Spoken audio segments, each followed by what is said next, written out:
आज हम लोग सभी पार्टी के जितने भी खास करके गया जिला के कार्यकर्ता यहाँ पर उपस्थित हुए हैं और केक काट करके उनका जन्मदिन हम लोग मनाए हैं, शुभकामनाएं दिए हैं।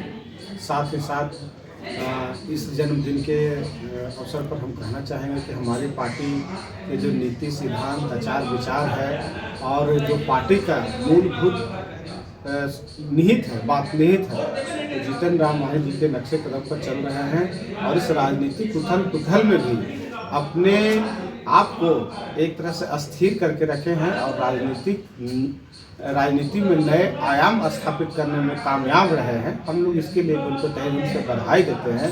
चाहे जिस तरह से मुख्यमंत्री बनते हुए भी मुख्यमंत्री के द्वारा उनको किया गया था, उसके बाद उन्होंने स्वेच्छा से इस्तीफा देना उचित समझा, तो कहीं न कहीं राजनीति में एक नई शुचिता, शिष्टाचार और कह सकते हैं कि ईमानदारी का जो स्वरूप उन्होंने स्थापित किया है वह हम युवाओं के लिए एक आदर्श है और पूरे बिहार में उनको लोग देखता, सुनता, समझता है। लोग काफ़ी प्यार उनसे करते हैं और इस जन्मदिन के अवसर पर कई, चाहे उत्तर प्रदेश हो, हरियाणा हो या फिर कर्नाटक हो, महाराष्ट्र हो, कई ऐसे शुभचिंतक हैं जो उनका लगातार फ़ोन आया है, तो उनको जन्मदिन के हार्दिक शुभकामनाएं और बधाई दी।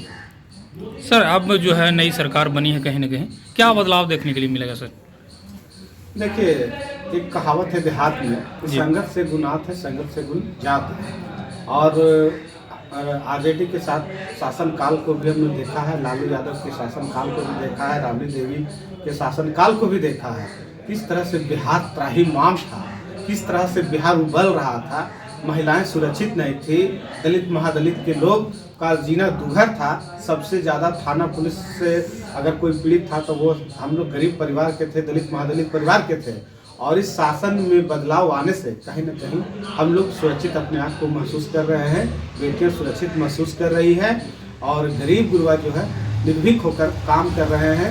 रोजगार का अवसर पैदा होने का प्रयास हो रहा है और कहीं न कहीं जो सरकार का मूल था, सरकार का ध्येय था, सरकार का जो काम करने का तरीका था, उन सभी चीज़ों में बदलाव आया है। चाहे प्रशासन हो, पुलिस प्रशासन हो, किसी भी तरह का हो, कहीं न कहीं एक सकारात्मक ऊर्जा का संचार होने का काम हुआ है। और इस नई सरकार में हम उम्मीद करते हैं कि नई ऊर्जा विकास के कार्यों में उचित नए आयाम स्थापित करने का हम लोग प्रयास करेंगे। सकारात्मक ऊर्जा के साथ इस बिहार को नरेंद्र मोदी जी के संकल्प के साथ हम लोग बढ़ाने का प्रयास कर रहे हैं। बिहार में सर कई दिनों से लगभग जो है रेलवे की जो वैकेंसी आई है, 5000 कुछ जो रिक्त स्थान है, उसके लिए काफ़ी बवाल हो रहे हैं सर, उस पर क्या कहना चाहेंगे? कुछ लोग का ये बोल रहे हैं कि बीजेपी की सरकार आते ही इस प्रकार की रवैये शुरू। देखिए, विपक्ष है, कुछ भी बोल सकते हैं, विपक्ष का कुछ कहा नहीं जा सकता है, लेकिन हम लोग तो आपके माध्यम से कहना चाहेंगे कि किसी भी तरह का पद का सृजन हो जी, और उस पद पर किसी तरह की रिक्तियाँ की भर्ती होने की प्रक्रिया हो, सभी का एक बोर्ड बना हुआ है।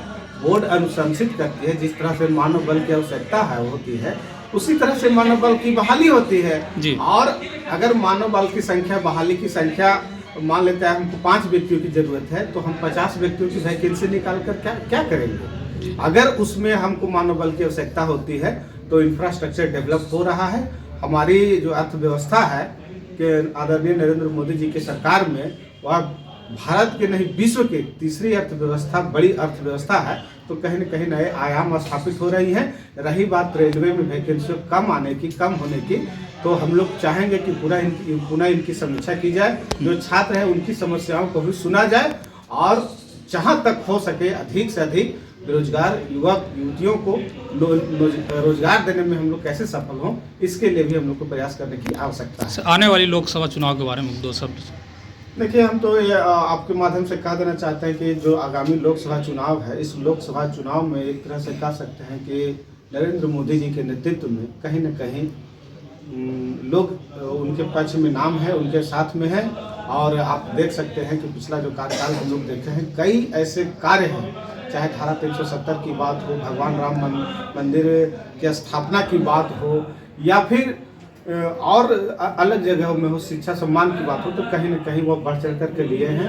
और आगे आने वाले दिनों में आप देखिएगा, आप देख रहे होंगे कि जिस तरह से आज तक आज तक गरीबों मजदूरों के दलितों के नेता रहे हैं कर्पूरी ठाकुर जी, उनको भारत रत्न देने का उन्होंने काम किया। तो कहीं न कहीं सबसे समाज के अंतिम पायदान पर रहने वाले लोगों का मौका मिल रहा है, तो यह कहीं न कहीं सम्मान मिल रहा है। तो कहीं न कहीं भविष्य की राजनीति दशा दिशा तय हो रही है। आप देख रहे होंगे कि कल पीवी नरसिम्हा राव जो कि कांग्रेस के प्रधानमंत्री रह चुके हैं, लेकिन विश्व के प्रमुख अर्थशास्त्रियों में से एक रहे हैं। आप चौधरी चरण सिंह जो किसानों के नेता हैं, दलितों के नेता हैं, गरीब गुरबों की आवाज रहे हैं, उनको सम्मान देने का काम कौन किया, इस देश में कौन किया? और आप देखिए कि हरित क्रांति के जनक एस.एम. स्वामीनाथन को भारत रत्न की उपाधि से सम्मानित किया। तो यह कब संभव है? जब मोदी है।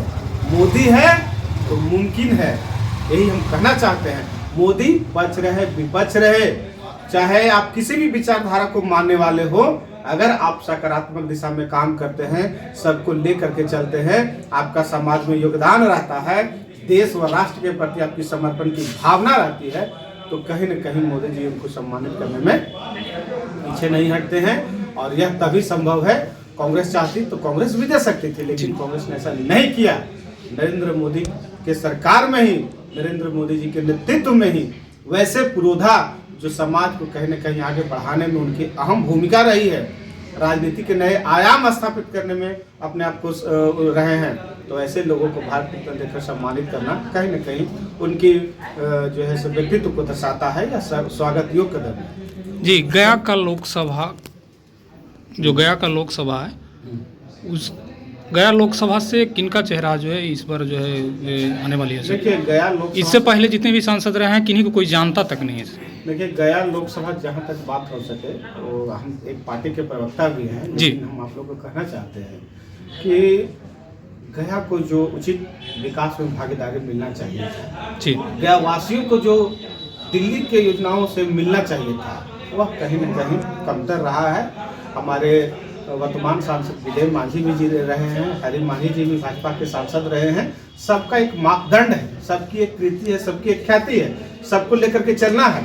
लेकिन जो उनके बचे हुए कार्य है, उस बचे हुए कार्य करने का कोई अगर मादा रखता है तो उसका नाम है डॉक्टर संतोष मांझी। और संतोष मांझी केवल गया के चर्चित चेहरा नहीं है, बिहार के राजनीति में सबसे उभरते हुए युवा के चहेता हैं।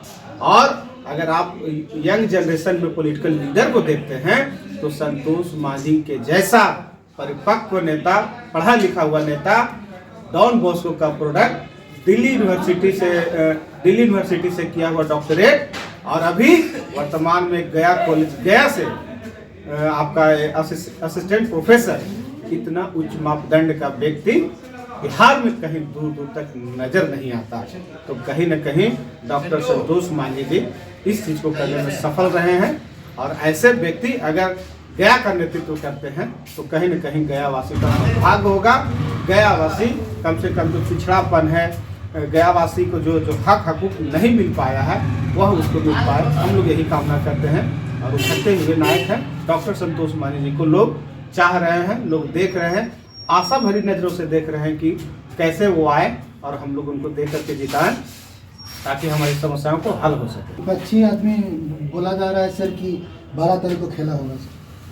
देख रहे होंगे कि सीपीआई के विधायक महबूब आलम जी का माननीय राष्ट्रीय अध्यक्ष के यहाँ आगमन हुआ है और स्वास्थ्य के बारे में हलचल लिया है। तो आप देख रहे होंगे कि विपक्ष के द्वारा लगातार यह प्रयास किया जा रहा है कि बिहार में एक भ्रामक स्थिति उत्पन्न हो, राजनीतिक संकट स्थिति उत्पन्न हो, और इसी के प्रयास में कर रहे हैं। आप लगातार देख रहे होंगे कि जीतन राम मांझी से, डॉक्टर संतोष मांझी जी से कई ऐसे विपक्ष के लोग हैं, खास करके आरजेडी के लोग हैं, कांग्रेस के लोग हैं, वो संपर्क साधने का प्रयास कर रहे हैं कि किसी तरह से वो आए, लेकिन ऐसी कोई बात नहीं है। आदरणीय श्री जीतन राम मांझी जिसके साथ रहते हैं पूरे ताकत के साथ रहते हैं, मजबूती के साथ रहते हैं, और ये मुख्यमंत्री रह चुके हैं। इसलिए किसी तरह का लोभ लालच, किसी तरह का शंका संदेह या किसी तरह का कोई सवाल जवाब नहीं है। हम लोग एनडीए के साथ हैं, जहां मोदी है वहां मांझी है, इसी को लेकर के हम लोग चल रहे हैं। और हमारे नेता परिपक्व विचारधारा के हैं, इसमें कोई शक नहीं है। विपक्ष भ्रामक स्थिति उत्पन्न करना चाहता है, लेकिन वह अपनी मंशा में कामयाब नहीं हुआ।